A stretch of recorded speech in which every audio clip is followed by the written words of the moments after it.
जय हिंद। इस वीडियो में हम लोग 5 क्वेश्चन को देखेंगे जो कि लगभग कंपटीशन लेवल के होंगे। इसमें से सबसे पहला क्वेश्चन जो है वो है, यदि 4 पर पावर 96 को 6 से विभाजित किया जाता है तो शेषफल क्या होगा। क्वेश्चन का कहता है, ध्यान से सुनिए। 4 पर पावर 96 को यदि 6 से विभाजित किया जाता है तो शेषफल क्या होगा। हम पावर को चेंज करके देखेंगे। पावर की जगह हम नेचुरल नंबर यानी 2, 3, 4 ये सब रख के देखेंगे।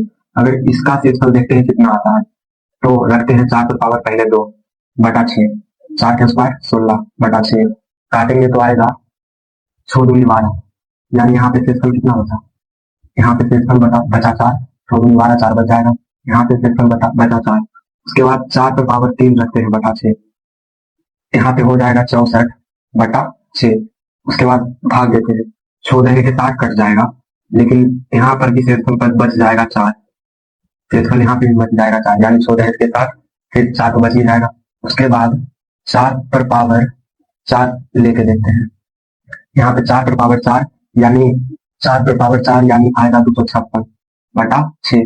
देखते हैं इसको भाग देते हैं, इसका शेषफल कितना आता है, 6 बटा 256, छोटी 18 सोचो का 24, 1 6, 6 दूनी 12, यानी इसका भी शेषफल 4 आया, इसका भी शेषफल 4 आया।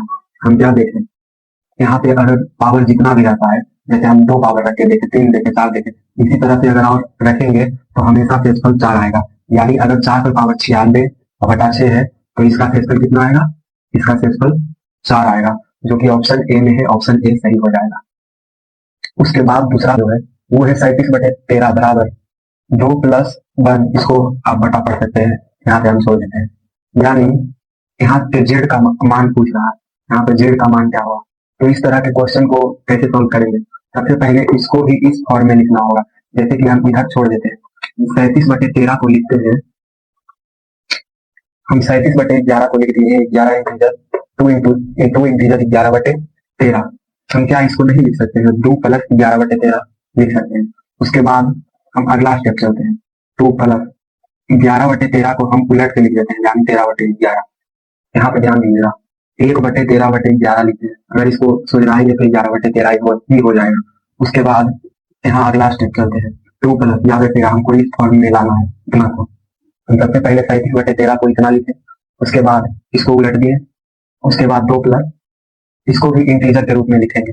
इसको इंटीजर के रूप में कैसे लिखेंगे, यहाँ पे 1 + हम यहाँ पे 13/11 को एक इंटीजर 2/11 लिखते हैं, यानी यहाँ पे गुना करेंगे तो 11 का 11 ही हो जाएगा, और 11 2 13/11 हमको इस फॉर्म में लाना है, यानी एक स्टेप और करना पड़ेगा, यानी 2 + 1 E1 बटा ये 1 पहले से, हम इसको 2/11 को 1/11/2 लिख सकते हैं। यहाँ भी हम उसे किए थे, 11/13 को हम 1/13/11 लिखे हैं, यहाँ भी हम उसे किए 2/11 को हम 1/11/2 लिख दिए। उसके बाद इसको भी इंटीजर में तोड़ेंगे, 2 + हम पूरा उतार देते हैं, 1/1 +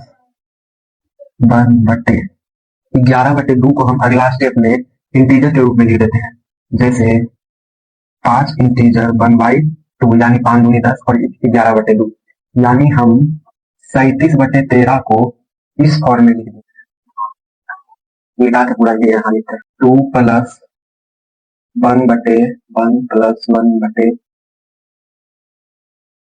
+ 1/2। यहाँ पे हमसे जेड का मान पूछ रहा था कि जेड का मान कितना होगा। तो सबसे पहले यहाँ पे एक्स का मान हो जाएगा 1, है कि हम इसको भी 37/13 को इसी के फॉर्म में लिख दिए हैं, तो 2 + 2 + वही टर्म है। यहाँ पे एक्स का मान हो जाएगा 1, वाई का मान हो जाएगा 5, जेड का मान हो जाएगा 2, यानी इसलिए जेड बराबर 2 आंसर।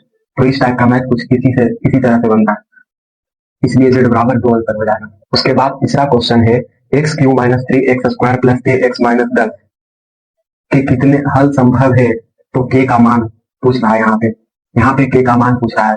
यदि x - 5 इसके गुणनखंड है, x - 5 अगर बहुपद के गुणनखंड है तो k का मान पूछ रहा है। सबसे पहले हम यहाँ पे k का मान x का मान निकाल लेते हैं, x बराबर 0 यानी x बराबर यहाँ पे 5 आ जाएगा। अब ये x का मान हम बहुपद में रखते हैं, x³ x की जगह रखेंगे तो 125 हो जाएगा। उसके बाद -3 × x² है, यानी 5 के स्क्वायर 25, उसके बाद ax यानी 5x, उसके बाद -10 बराबर जीरो। अगला स्टेप करते हैं, बराबर जीरो करेंगे तभी के का मान निकलेगा। यहाँ पे एक एक्स लिखेंगे, 125, 25 दिया -75, उसके बाद ये -10 प्लस 5 के बराबर जीरो। उसके बाद 125 में से 75 घटाएंगे तो 50 बचेगा, 50 में से 10 घटाएंगे तो 40 बचेगा, 40 प्लस 5 के बराबर जीरो। 40 को हम उधर कर देते हैं, 5 के बराबर -40, पनिया से 40 कटेगा तो इसलिए के बराबर -8, जो कि ऑप्शन नंबर ए में है, इसलिए ऑप्शन नंबर ए सही हो जाएगा। उसके बाद चौथा क्वेश्चन जो है वो रूट पर है। रूट को सबसे पहले यहाँ पे गुणनखंड करके उसको तोड़ना होगा।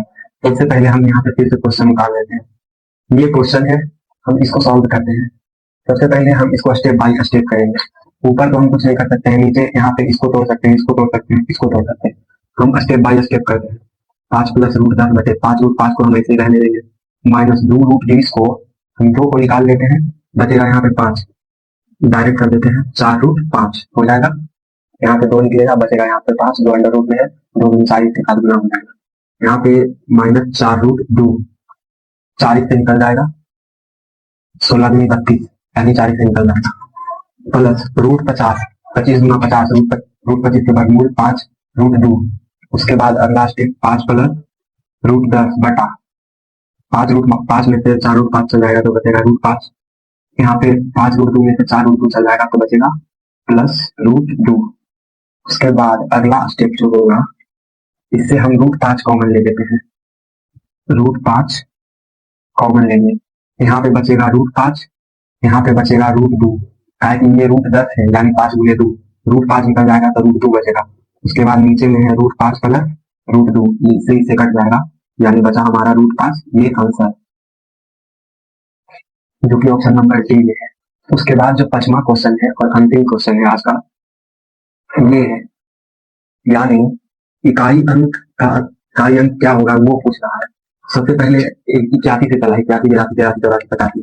यहाँ पे देखेंगे 5 और 2 इकाई अंक को गुना करेंगे तो 10 आ जाएगा, यानी इसका इकाई अंक 0 है, 0। अगर 0 में कुछों से गुना होगा तो वो भी 0 हो जाएगा, यानी 0 गुना 1 0, 0 गुना 2 0, 0 गुना 4 0, 0 गुना 3 0, यानी इसका भी इकाई का अंक 0 हो जाएगा, जो कि ऑप्शन नंबर ए में है। धन्यवाद। इस तरह का वीडियो अच्छा लगे तो लाइक, सब्सक्राइब, शेयर जरूर कीजिएगा।